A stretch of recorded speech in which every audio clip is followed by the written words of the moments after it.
what's up guys? My name is Alois, and in this guide I'll show you how a pro player plays the Gnar matchup. If you like this type of content, please consider subscribing and leaving a like, as it is a win-win for both of us. And if you're interested in getting coached by me, please check the description down below. Alright, let's dive into it. Alright, so for the Gnar matchup, this champion is a range champion, right, but one of the weaker range champions, and this is also why I still opt to go for longsword plus 3 potions and double adaptive in my runes, as you see right here. I'm starting with 85 AD. Alternatively, if you don't feel as comfortable as me in the matchup, you can look to go D-shoot start and some ability haste in your runes, just so that you have your E more up, and yeah, that the matchup is a bit more forgiving, right? Now, as I said, this Gnar matchup isn't that strong early, so what I'm looking to do here is cheese and see if the Gnar will walk with the wave, so that I can look to cheese him, right? That's what I want to do here. So I also asked my jungler if I can start in lane, so he knows that I'm not going to be leashing here, and we're on the same page here.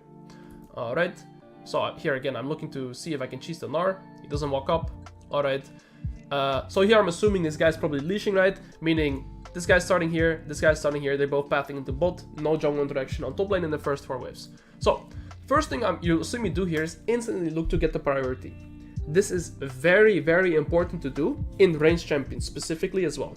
Now, the reason why this is so good is because when the Gnar comes back into lane, he has to focus on last hits, right? He cannot look to poke me because he is forced to prioritize last hits. And whilst he's going for last hits himself, I can also safely go for last hits. So I'll show you right here.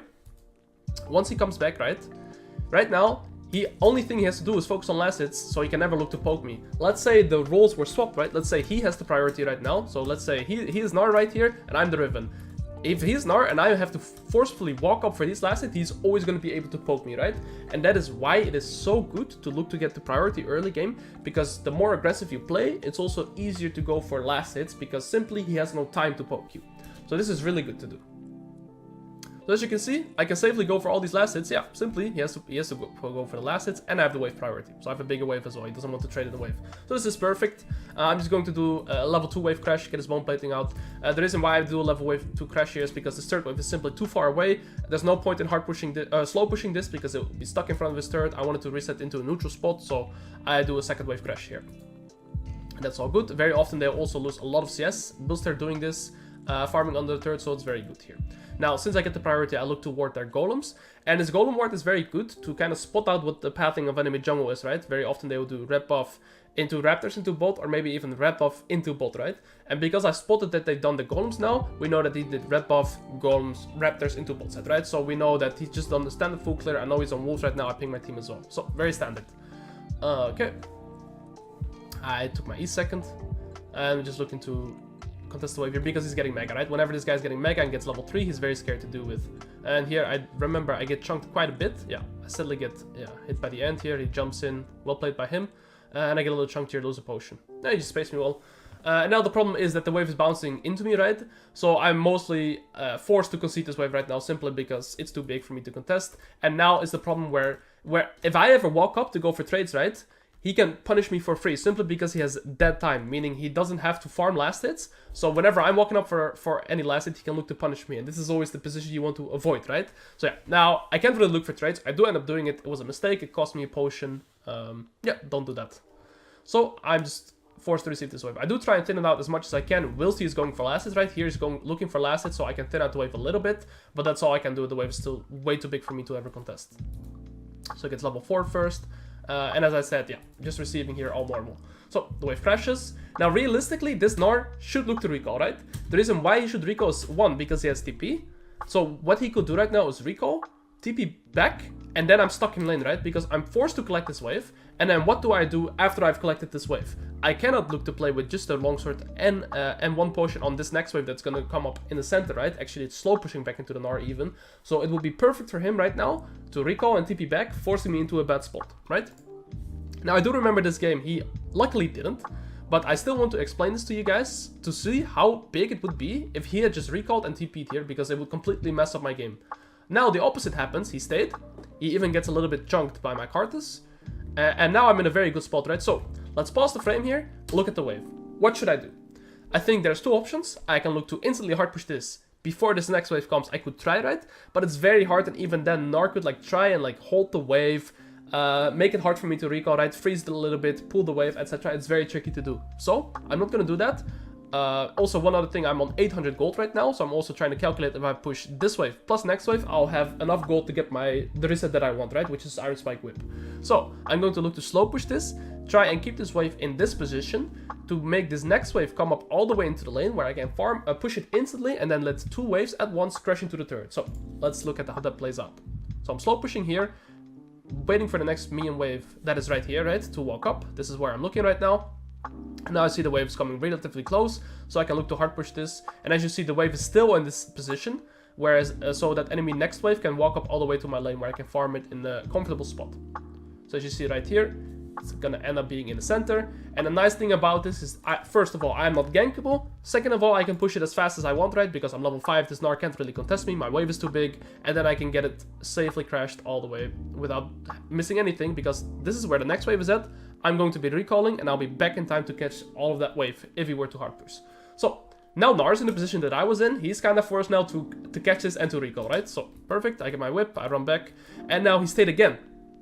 Again, big mistake by the Gnar. He should be taking his recall timers that he has. So he's missed 2 now in a row. His mega's running out. So I come back. Let's look how we play this out. This wave is slow pushing back into me, right? Because his 3 casters are still alive, whereas and his next minion wave spawns as well. So he has a big mean edge now, meaning that this wave is slow pushing towards me, which is good because now I can look to set up kills, right? Because he's forced to walk up for every last hit that he wants, simply because it is pushing into me. So I want to try and avoid AoEing the wave too much, because if I AoE the wave, it will push back into him. Let's play this out. I got his bone plating out first. He got 6. I'm also close to 6.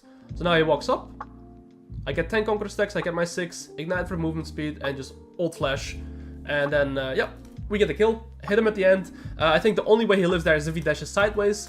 Or flashes sideways rather, but he doesn't, and I get it in very nicely. So now I'm looking to hard push this as fast as I can before next wave arrives. Alright, I still have my ult. I can probably push most of this wave as well. Get to play it and get a recall in.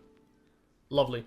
So now we're obviously in a very good spot, right? But we've used our ult and both summoners, so let's look how we play after this. Caulfield's very standard purchase here with the refillable. I prioritize refillable here over boots because the potions, I think, are more important than the boots right here. Alright, so let's take a look at the map. He's hard pushed the wave into me. That's all good. Right now, I can't really look to progress on a Gnar anymore, right? Simply because I have no ult and no summoners. So let's just take a look at what we do instead. He's moving into the river with his mega. He's not going to be mega anymore.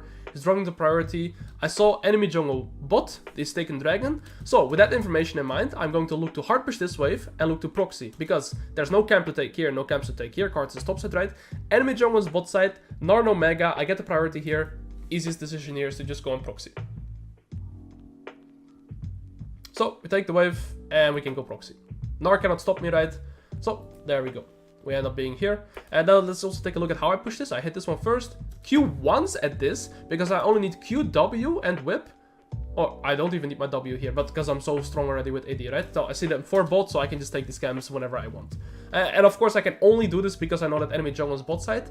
Else I would just have to take the wave and probably dip. But okay, we get a free golem camp as well. Gotta be a little bit careful because he gets mega. That's all good. Cut it out. He's forced to walk back to his turret because the wave is obviously in there. So we are completely chilling here. And just expanding our lead, right? Getting the priority. Lovely. Can get another wave in here for free. We get it in.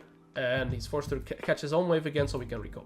950 gold. I wanted 1.1k gold, because 1.1k gold will give me my gore drinker, as you see right here. I sadly couldn't, so I opt here to go for CDR boots, which is very good. So it's all fine, right? And again, CDR boots is also very good into range champions, because you get more ability haste, exactly. So the wave is pushing into me again. My ignite is about to come back up. My ult's back up, but I see something happening mid, so I guess I move mid. I could have pushed, if I walked up here, I could probably look for a kill window, but yeah, I said I don't get there.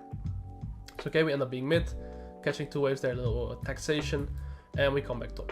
Alright, Gnar spots me, so yeah, he's just out. Okay, catching this wave. I see Scuttle is up on top side, so so I see, yeah, this Gromp is up, the Scuttle is up, my cards is bot, so this is what I'm eyeing at right now. I'm probably looking to go for some jungle camps here, so I'll hard push this wave, and maybe even a plate first, and then for jungle camps. Let's see what I do. Okay. Okay, I get the wave in, and then I look to go for jungle camps. So lovely, I get this plant. Okay, card springs that he wants to go for Gromp, that's all good, so I only take the Scuttle. And now as you see, I'm almost 10 CS per minute as well, right? Just because we're farming efficiently, we're never losing waves, and yeah, we're in a good spot here. So let's keep playing. Right now, I think we can look to kill Gnar, but I think enemy jungle is also going to be topside, so I have to play a little bit careful here. But Carter's ult is also up, so I'll definitely try and see if I can get a kill window. Maybe that was a window, if I played a bit more comfortable. All good. So now I do know that a wave gets around 200 gold, so I'll probably look to hard push this, sell my refillable, and get my spike. Yeah, I get all the means. Let's see what I do. Maybe stay for plate. No, I'm going to look to recall. Yes, exactly. So the reason I recall here is because, again, he has to make a decision, right? Is he going to recall after this wave as well, or is he going to look to try and push this wave? He has to make a choice for himself here again. I'm playing very efficient. I'll get my mythic in base. I just sell my refillable and wait a little bit, get my gourd drinker and walk back. Okay, so he made the correct choice. He recalled as well. Good job by him. Oh, wait.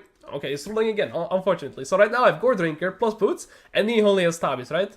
So yeah, here I definitely want to look to kill him. And again, this recall timer is just perfect, right? Because he's kind of forced to make a decision, and he makes the bad one again here. So okay, we come back. I have 50 ability hits now, so I can permanently Q delay, so I can permanently chain my Qs. So I'll definitely be looking to make use of that. So Q delay here. He's about to get mega. Okay, get his bone blending out, get a little trade, forces mega out. Again, my Q is instantly back up, so I can just go and play however I want. So now his mega is going to proc, right? Since it's procced, I want to slow push this wave and try to see if I can time this wave crashing with his mega going out. So let's see how we do this, right? So his mega is slowly going out. Now I'm going to start my Q delay. Alright. His mega goes out, I've Q delayed twice. I'm looking to go all in now. I ping that my card is, because he has ult, I ping that I'm on the way going to fight here. I jump in. My Q comes back instantly, and he just had no chance, right? I Q delayed it perfectly. Game over here for the Gnar. I have 10 cents per minute, got some extra plates, got 2 little kills. We're super far up here, and yeah, this game looks pretty much over. So, that's all that. I hope that I have learned you guys some new things on how to beat the Gnar matchup, and specifically also how to abuse reset timers and how to play with waves, right? It's very important into these range champions that you look to get the priority early so that you can get farm safely. And yeah, just take correct recall timers, make use of him when he's weak, and get some LP. Alright, that's all it from me, guys. Enjoy the rest of your day. Peace.